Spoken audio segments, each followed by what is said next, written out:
Online class में सभी बच्चों का स्वागत है। जैसा कि आज हम सूरदास जी के पद का अवलोकन करेंगे, अध्ययन करेंगे। सूरदास जी ने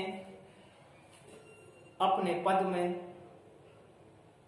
क्या क्या बातें बताई हैं, किस प्रसंग पर विचार किया है, यह भी आपको अवगत कराया जाएगा।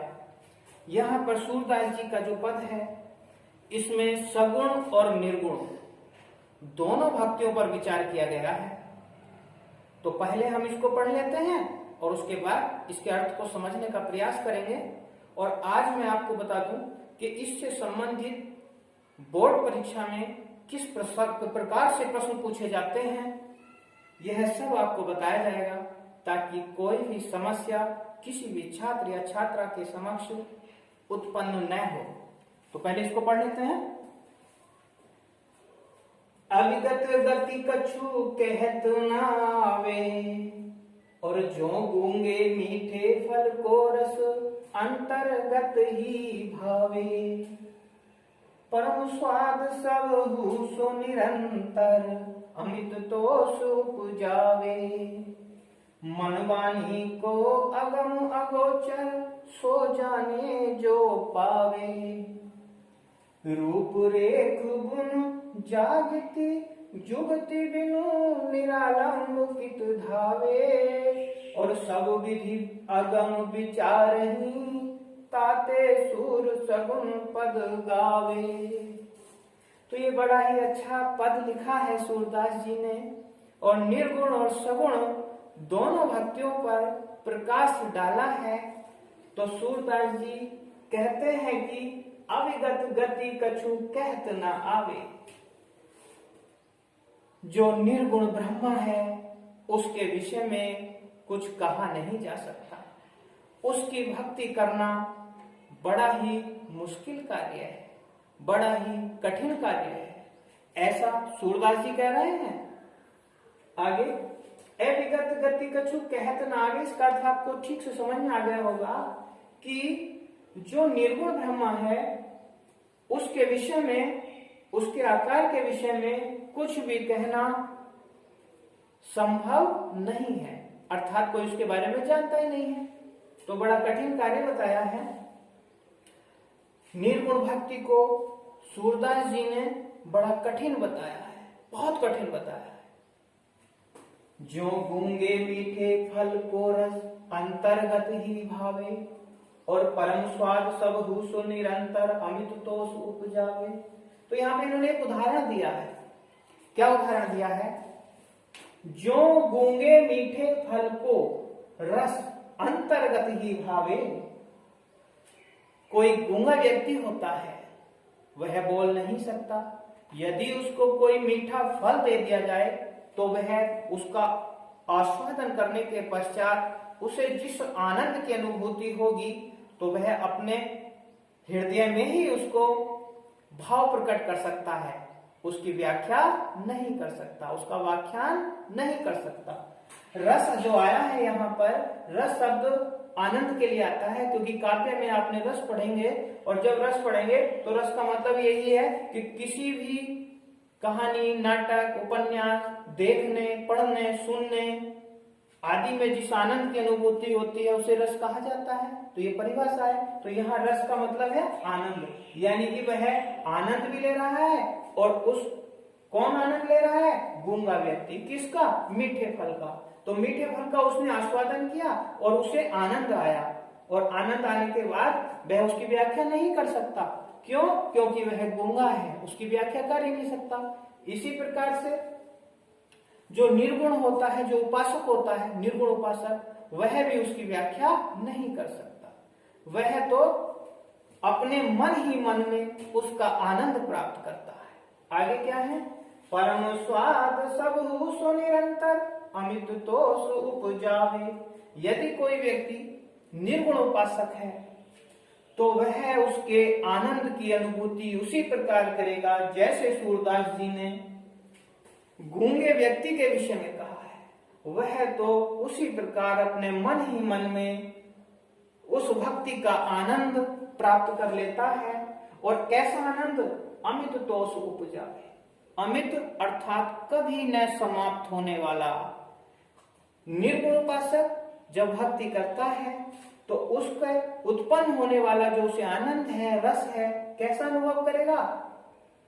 बड़ा अच्छा रसपूर्ण अनुभव करेगा और उसका जो आनंद है वो कभी समाप्त नहीं होगा। निर्गुण भक्ति से प्राप्त जो भी उसको आनंद की अनुभूति होगी वह कभी भी समाप्त नहीं होगा और उसे एक संतोष की अनुभूति होगी।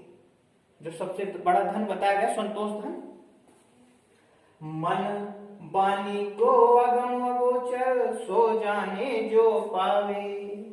अर्थात मन से, वाणी से उस अगम अगोचर को, अगम कहते हैं जहां हम नहीं पहुंच सकते उसे कहते हैं अगम। अगोचर जिसको हम देख नहीं सकते उसको अगोचर कहते हैं, और अगम जहां हम पहुंच नहीं सकते उसको अगम कहा जाता है। तो क्या कहते हैं कि मन से, वाणी से उस ईश्वर तक, किस ईश्वर तक? निर्गुण ब्रह्मा तक। उस निर्गुण ब्रह्मा तक ना तो हम पहुंच सकते हैं ना उसको देख सकते हैं, फिर कैसे उसकी उपासना की जाए? लेकिन जो उसकी भक्ति कर लेता है, जो निर्गुण उपासक बन जाता है और जो उसको प्राप्त कर लेता है वही उसके विषय में जान सकता है, अन्यथा कोई उसके विषय में नहीं जान सकता। रूप रेख गुण जाति जुगति बिनु निरालंब कित ध्यावे। ना तो उसका कोई रूप है और ना ही कोई उसका आकार है, ना ही उसके हमें गुणों का ज्ञान है कि उसमें कौन कौन से गुण हैं। बिनु निरालंब कित ध्यावे। ऐसी अवस्था में इधर उधर मन भटकता रहता है। ना हमने कभी उसको देखा, ना उसका कोई रूप, ना आकृति, ना उसके कोई गुणों के बारे में हमें ज्ञान है। तो क्या होता है? उसके विषय में जानना बड़ा कठिन है और उसके विषय में यदि कोई नहीं जान पाता तो उसका मन इधर उधर ही भटकता फिरता, उसको प्राप्त नहीं कर सकता। सब विधि विचार, सब विधि अगम विचार ही ताते सूर सगुण पद गावे। सूरदास जी का मत है कि सूरदास जी ने दोनों ही बातों को बड़े ही धैर्य पूर्वक समझा, देखा और फिर सब विचार, सब विधि उन्होंने लगाई, सब विधि से उन्होंने सोचा, सब प्रकार से उन्होंने सोचा, विचार किया और विचार करने के बाद वो कह रहे हैं कि मुझे तो निर्गुण ब्रह्मा की उपासना बड़ी ही कठिन प्रतीत हुई, इसलिए मैंने सगुण भक्ति को अपनाया और अपने श्री कृष्ण को पद लिखे और श्री कृष्ण के पद लिख करके मैंने उनका गुणगान किया। तो ये अर्थ आपको भली प्रकार से समझ में आ गया होगा। अब इससे संबंधित जो प्रश्न आते हैं बोर्ड परीक्षा में वो किस प्रकार से आते हैं, यह भी आज हम समझने का प्रयास करेंगे। बच्चों, बिल्कुल भी आपको ना तो भ्रमित होने की आवश्यकता है और न ही आपको भयातुर होने की आवश्यकता है। भयातुर नहीं होंगे। क्यों? क्योंकि हम आपको पूर्ण समस्या का समाधान कर सकें ऐसा प्रयास करेंगे। तो देखिए, हाँ आप बता सकते हैं? अच्छा, ठीक, आप बताइए। ठीक, तो इसका प्रश्न कैसे आते हैं? इसमें पूछा जाता है, पद दिया जाता है और पद दे करके इसमें पूछेंगे कि प्रस्तुत, या इसमें दिया होगा कि अधोलिखित काव्यांश दिया होगा, पद्यांश दिया होगा, कुछ भी लिखा होगा, उसमें पूछेंगे कि आपको प्रसंग संदर्भ और प्रसंग सहित निम्नलिखित पद्यांश की व्याख्या कीजिए एवं उसका काव्य सौंदर्य भी स्पष्ट कीजिए। तो ऐसे अवस्था में पहला प्रश्न बनता है, पहला प्रश्न ये बनेगा कि हमें इसका संदर्भ कैसे लिखें। तो संदर्भ लिखने के लिए कोई बड़ी बात नहीं है, संदर्भ लिखना बड़ा ही आसान है। कैसे आसान है मैं आपको अभी बता दे रहा हूं। देखिए कितनी सरल तरीके से आप इसका संदर्भ लिख सकते हैं। केवल और केवल हमें क्या करना है, पाठ का नाम और उसके रचनाकार जो कवि हैं उनका नाम स्मरण रखना है। हमें यह ज्ञान होना चाहिए कि यह जो पद है यह जो काव्यांश है, यह जो गद्यांश है, जो भी आए वह किस पाठ से लिया गया है और उसके रचनाकार कौन है, बस इतना याद रखिए। बाकी देखिए कितने सरल तरीके से हम संदर्भ बनाएंगे। अब इसका संदर्भ पूछा है कि निम्नलिखित पद्यांश का संदर्भ लिखिए। तो हम क्या करेंगे, प्रस्तुत पद्यांश हमारी अध्ययनरत पाठ्य पुस्तक हिंदी के पदखंड के पद नामक शीर्षक से लिया गया है और जिसके रचनाकार कवि सूरदास जी हैं। हो गया आपका संदर्भ। बताइए किसके समझ में नहीं आया, ठीक से आ गया? तो यही तो हम कह रहे हैं, घबराने की आवश्यकता बिल्कुल नहीं है, चिंता करने की आवश्यकता बिल्कुल नहीं है। हम केवल बड़े आसान तरीके से इसके संदर्भ को लिख सकते हैं। हमने आपको बता दिया है कि प्रस्तुत पद्यांश हमारी अध्ययनरत पाठ्य पुस्तक हिंदी के पदखंड के पद नामक शीर्षक से लिया गया है और जिसके रचनाकार कवि सूरदास जी हैं। हो गया संदर्भ। दूसरा प्रश्न इससे समझ में पूछा जाता है कि इसका प्रसंग लिखिए। तो जब हम प्रसंग लिखते हैं तो प्रसंग में हमें ये ज्ञात होना चाहिए, हमें व्याख्या जब हम इसकी पढ़ लेते हैं, कर लेते हैं, तो हमें ज्ञात हो जाता है कि कवि किस विषय में कह रहा है, किस विषय को उसने आधार माना है। तो यहाँ पर निर्गुण और सगुण भक्ति को आधार माना है, भक्ति के बारे में बताया गया है। तो इसमें सीधे सीधे लिख देंगे कि प्रस्तुत पद्यांश में सूरदास जी के द्वारा निर्गुण उपासना और सगुण उपासना का वर्णन करते हुए निर्गुण उपासना को कठिन और सगुण उपासना को सुगम बताया है। हो गया आपका। बताइए कहां आपको परेशानी हुई, कहां आपको दिक्कत आई, क्यों भयभीत हो रहे हो? तो इसीलिए कितना सरल बात है, हमें पता था कि हम उसका सार निकाल लेते हैं। तो इसमें निर्गुण और सगुण भक्ति की बात कही गई है, तो इसीलिए सीधा सीधा बात है किस प्रसंग में बात कही गई है। तो प्रसंग होता किस विषय में उन्होंने बात कही गई है। तो निर्गुण और सगुण दोनों ही बातों को उन्होंने बताया है। दोनों भक्ति, दोनों उपासक क्या सोच रहे हैं उनके बारे में बताया गया है। तो सीधी सीधी बात है। तो प्रसंग आपका हो गया, दो पंक्तियों में हो गया कि प्रस्तुत काव्यांश में या पद्यांश में, जो भी आप लिखना चाहें, प्रस्तुत पद्यांश में सूरदास जी के द्वारा निर्गुण और सगुण दोनों भक्तियों पर विचार किया है। निर्गुण भक्ति को कठिन और सगुण भक्ति को कैसा बताया है, सरल बताया, सुगम बताया है।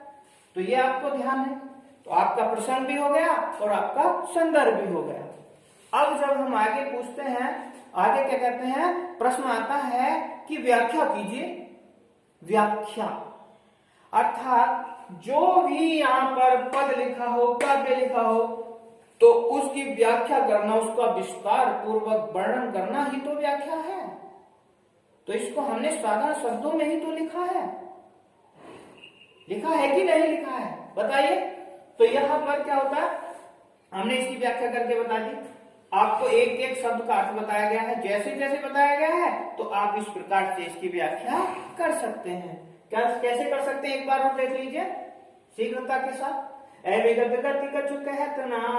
तो कवि सूरदास जी के द्वारा जो निर्गुण उपासना है, जो निर्गुण उपासना है, वह कठिन बताई गई है और उसके विषय में कुछ कहना, उसके विषय में कुछ कहना या उसके आकार के रूप में जानना बड़ा ही कठिन कार्य है। क्यों?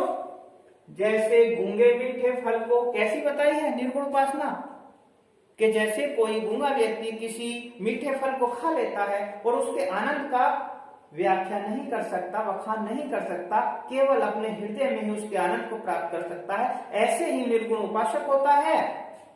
वह भी निर्गुण उपासना का आनंद अपने मन ही मन में करेगा, अपने हृदय में ही करेगा, उसकी व्याख्या नहीं कर सकता।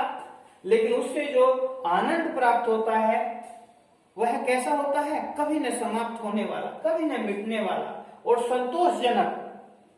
आगे मनवानी, हम मन से वाणी से उसको नहीं जान सकते। क्यों? क्योंकि वह अगम और अगोचर है।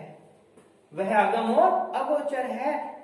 इससे पूर्व मैंने व्याख्या की थी इसकी कि अगम क्या होता है? कि अगम वही होता है कि जहां तक हम नहीं पहुंच सकते, जिस तक हम नहीं पहुंच सकते, ऐसा निर्गुण ब्रह्म। अर्थात अगोचर, जिसको हम देख नहीं सकते।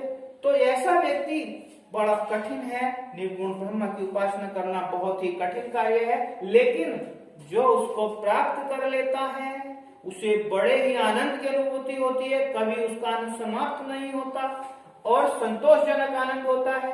और तत्पश्चात जो उसको प्राप्त कर लेता है वही उसके विषय में जान सकता है। रूप से, आकृति से, उसके गुणों को द्वारा हमें ज्ञात नहीं है कैसे उसमें गुण है, क्या आकृति है, कैसा रूप है। तो ऐसी अवस्था में जो नहीं जानता वो तो इधर उधर भटकता फिरेगा, तो वह भटकता फिरेगा, इधर उधर भटकता ही रहेगा। सब विधि विचारे सूरदास जी का कथन है। अंत में क्या सार निकला? सूरदास जी ने कहा मैंने तो सब प्रकार से समझा, सोचा, विचार किया, लेकिन मुझे तो श्री कृष्ण के सगुण रूप के ही पद लिखने हैं। मुझे तो उनकी सगुण भक्ति ही अच्छी लगी है, इसलिए मैं उनके पदों को लिखता हूं और उनके पदों का गायन करता हूं। इसके बाद पूछता है, देखिए आपका संदर्भ हो गया, प्रसंग हो गया, व्याख्या हो गई। अब बात आती है काव्य सौंदर्य की। काव्य सौंदर्य में दो चार बातें पूछी जाती हैं कि किस भाषा में है, तो आप भाषा लिख देंगे। तो भाषा कैसी है? ब्रज भाषा है, सीधी सीधी। श्री कृष्ण के विषय में लिखा गया है, तो श्री कृष्ण के विषय में लिखा गया। आप सीधे सीधे ज्यादा संकोच न करते हुए हमने बता दिया है कि ये कैसी भाषा है? ब्रज भाषा है। अब पूछ देता है इसमें कि ब्रज भाषा तो है, लेकिन शैली कैसी है? मुक्तक शैली है, जैसा उनके मन में विचार आया वैसा उन्होंने किया। उसके बाद आपकी भाषा हो गई, आपकी शैली हो गई। यदि रस पूछने लगे कि इसमें रस कौन सा है, तो भैया रस आप जानते हैं, कोई गन्ने के रस की बात, नींबू के रस की बात नहीं चल रही है, मौसमी के रस की बात नहीं चल रही है। रस का मतलब होता है आनंद। आपने रस तो पढ़े होंगे, नहीं पढ़े हैं? पढ़े हैं, और विस्तार पूर्वक आगे पढ़ा जाएंगे। तो यहाँ पे रस की बात चल रही है, वीर रस आदि आदि होते हैं ना, करुण रस, वात्सल्य रस होते हैं कि नहीं? एक भक्ति रस भी होता है। तो यहाँ पे भक्ति की बात की जा रही है, उपासना की बात की जा रही है, तो सीधी सीधी बात है, भक्ति रस हुआ। तो रस कौन सा हुआ? भक्ति रस हुआ कि नहीं? भाषा कौन सी हुई? ब्रज भाषा। शैली कैसी हुई? मुक्तक शैली हुई कि नहीं हुई? बताइए। अब आगे यदि आपसे पूछा जाए कि इसमें अलंकार कौन सा है, तो आप जानते हैं बड़ा ही सरल है। इसमें लिखा है मनवानी अगम अगोचर। तो यहाँ पे देखिए, न वर्ण की आवृत्ति हुई, न वर्ण की आवृत्ति हुई, ए वर्ण की आवृत्ति हुई, ए वर्ण की आवृत्ति हुई, गे की और गे की आवृत्ति हुई। और जहां पर किसी वर्ण की आवृत्ति होती है वहां पर अनुप्रास अलंकार होता है। लेकिन कहीं कहीं पर दो दो अलंकार भी हो सकते हैं, तीन तीन भी हो सकते हैं, क्योंकि यहाँ पे एक बात बताई गई है, जो गूंगे मीठे फल को रस। तो गूंगे व्यक्ति की बात बताई गई है, तो दृष्टि डाली गई है किस पर? गूंगे व्यक्ति पर। तो जब गूंगे व्यक्ति पर दृष्टांत डाला गया है, तो यहाँ पर एक अलंकार कौन सा हुआ? दृष्टांत अलंकार। अब बताइए, इससे संबंधित कोई भी ऐसा प्रश्न नहीं है जो आप हल नहीं कर सकते, तो इसलिए बिल्कुल भी भयभीत होने की आवश्यकता हमें नहीं है। बड़े सरल तरीके से मैंने आपको बता दिया है कि किस प्रकार से बोर्ड परीक्षा में प्रश्न पूछा जाएगा और हमें उसका किस प्रकार से उत्तर देना है, यह आपको ध्यान रहे। ठीक है, अगली क्लास में हम फिर मिलेंगे सूरदास जी के पदों के साथ शीघ्र ही।